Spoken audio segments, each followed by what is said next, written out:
اللہ علیہ وسلم وہ جس ذات نے جس عظیم خالق مالک نے رسول بنایا ہے ان کو یہ پسند ہے کہ اپنے رسول کے مہمان کی وہ بھی خاطر مدارات کرے اور ان سے محبت کرے۔ تو اللہ تعالیٰ کے نظر میں بھی ہم لوگ محبوب ہیں اور اللہ کے نبی کے نظر میں بھی کیا ہیں، جو محبوب ہو گئے، اس لیے کہ ہم لوگ کیا ہیں، طالب علم۔ طالب علم کے لیے اللہ کے نبی صلی اللہ علیہ وسلم نے ارشاد فرمایا کہ جو علم کے راستے میں نکلتا ہے گویا جنت کے راستے پہ چل رہا ہے، جو علم کے سفر پہ ہے گویا وہ جنت کے، جو علم حاصل کر رہا ہے گویا وہ جنت کی تیاریوں سے چل رہا ہے۔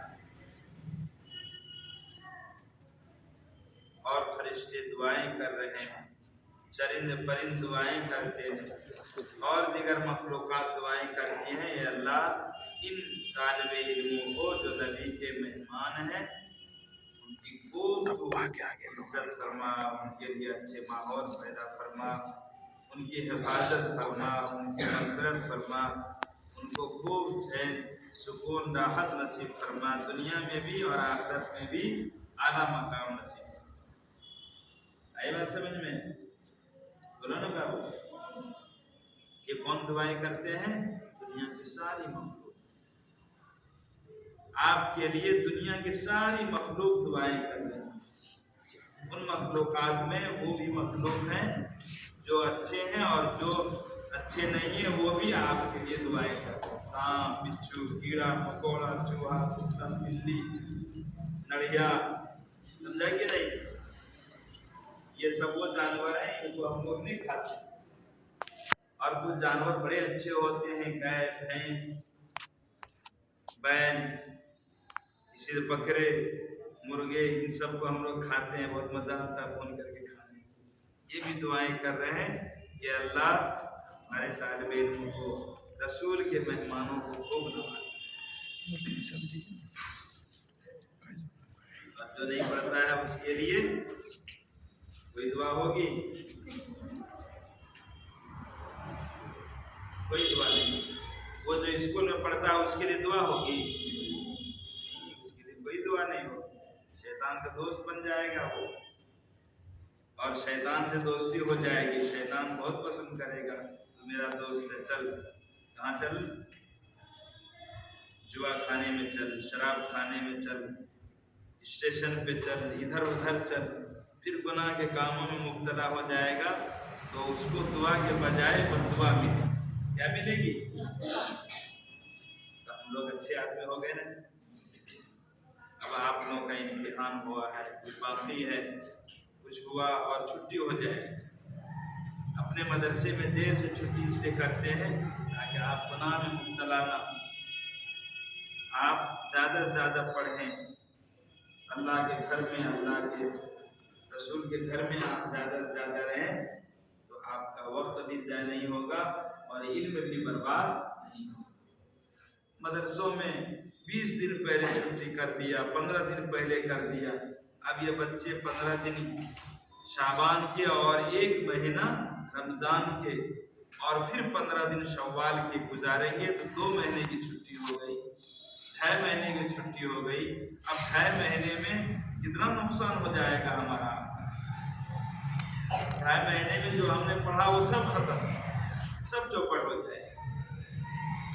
تو ہمارے مدرسے میں اس جگہ پہ بہت دیر سے اور تھوڑا تاخیر سے چھٹی کر رہے ہیں تاکہ آپ لوگوں کو نقصان نہ ہو۔ بات آئی سمجھ میں؟ یہ اچھا ہوا یا غلط یہ بتائیے؟ ٹھیک ہے، چھٹی ہو جائے گی تو پھر آپ کیا کریں گے؟ وہاں جا کے گھر میں خوب کھیلیں گے، خوب لڑیں گے، یہ کرتا اتاریں گے، پینٹ شرٹ اور پاجامہ اور چھوٹا چڈی وڈی پہن کے گھومیں گے؟ نہیں، آپ کو اسی طرح رہنا ہے۔ یہاں سے جائیں گے تو زیادہ سے زیادہ آپ کرتا پاجامہ میں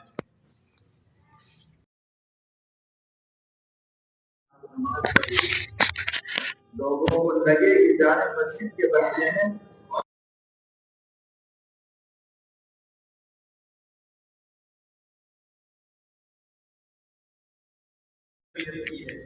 لوگ پورے علاقے میں مشہور ہے کہ مفتی عبدالرشید اس کو دیکھتا ہے، تو ہماری بھی بدنامی نہ ہو کہ دیکھو آپ کے بچے کتنے برباد ہیں، نماز نہیں پڑھ رہے ہیں، مسجد میں آئے شور کر رہے ہیں، دوسرے خلیفہ کر رہے ہیں۔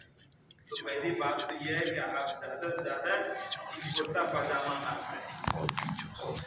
دوسری بات کہ نماز پابندی کے ساتھ پڑھیں گے۔ کون کون پڑھے گا ہاتھ؟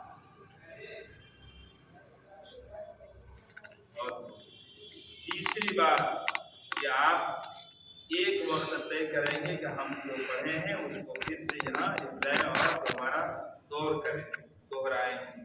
قرآن پاک کو رمضان میں زیادہ پڑھا جاتا ہے، پڑھتے ہیں نا، تو ہم لوگ بھی خوب قرآن کو پڑھیں گے۔ ایک وقت طے کر لیں گے، 1 گھنٹہ 2 گھنٹہ ہم کو یاد کرنا۔ جو بچے حفظ کے ہیں تو وہ معمول بنا لیں کہ ہم کو آدھا گھنٹہ 1 گھنٹہ یاد کرنا۔ 1 پارے آپ نے یاد کر لیے، 2 پارے آپ نے یاد کر لیے، اور پھر پیچھے سے آپ دوہرا رہے ہیں تو آپ کے یہ پارے سب تر و تازہ رہیں گے، تو آپ کا نقصان نہیں ہوگا۔ جب آپ رمضان کے بعد یہاں آئیں گے تو وقت پر پھر سبق شروع ہو جائے گا کہ نہیں؟ اب دیکھیے فائدہ کیا ہوا کہ آپ کا وقت بچ گیا، استاد سے آپ مار سے بچ گئے، انتظامیہ سے پکڑ دھکڑ سے بچ گئے، اور سب سے بڑا فائدہ یہ ہوا کہ آپ کا سبق آگے بڑھ گیا، آپ جلدی حافظ ہو گئے کہ نہیں؟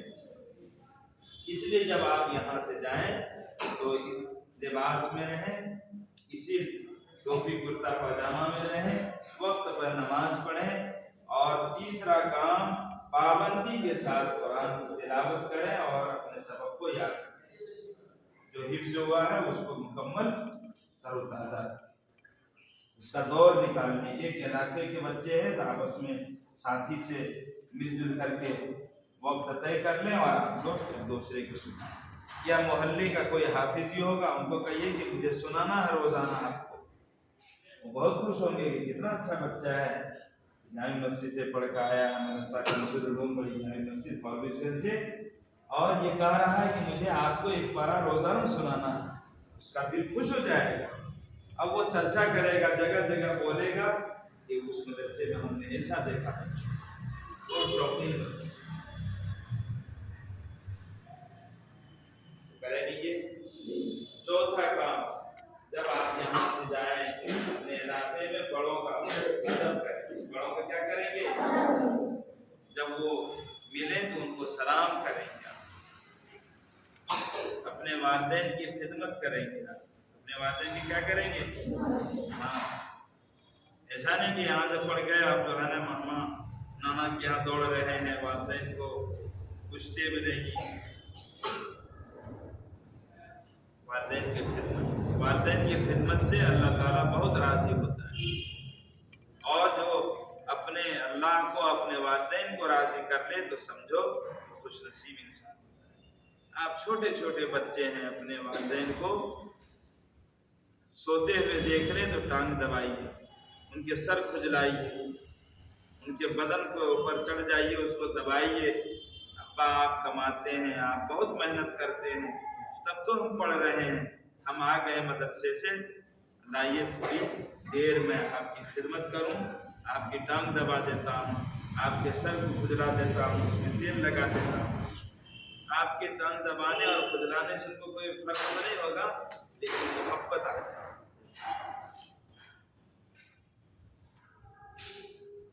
تم سے وہ راضی ہو جائیں گے، کہ اتنا پیارا بچہ ہے، وہ اپنا سب غم بھول جائیں گے، آپ پر اور زیادہ خرچ کریں گے، ہے نا بھائی؟ اور آپ شرارت کریں گے، ابا کہیں گے ادھر آ بیٹا، آپ چل دیں گے گلی ڈنڈا کھیلنے کے لیے، تو پھر وہ ناراض ہو گئی، ایک وقت پڑھتا ہوتا نہیں ہے، آگے شرارت کر رہا ہے، جلدی مدرسہ کھولے، اس کو لے جاؤ، مارو اس کو، پیٹو، اور پھر آپ سے والدین محبت نہیں کریں گے۔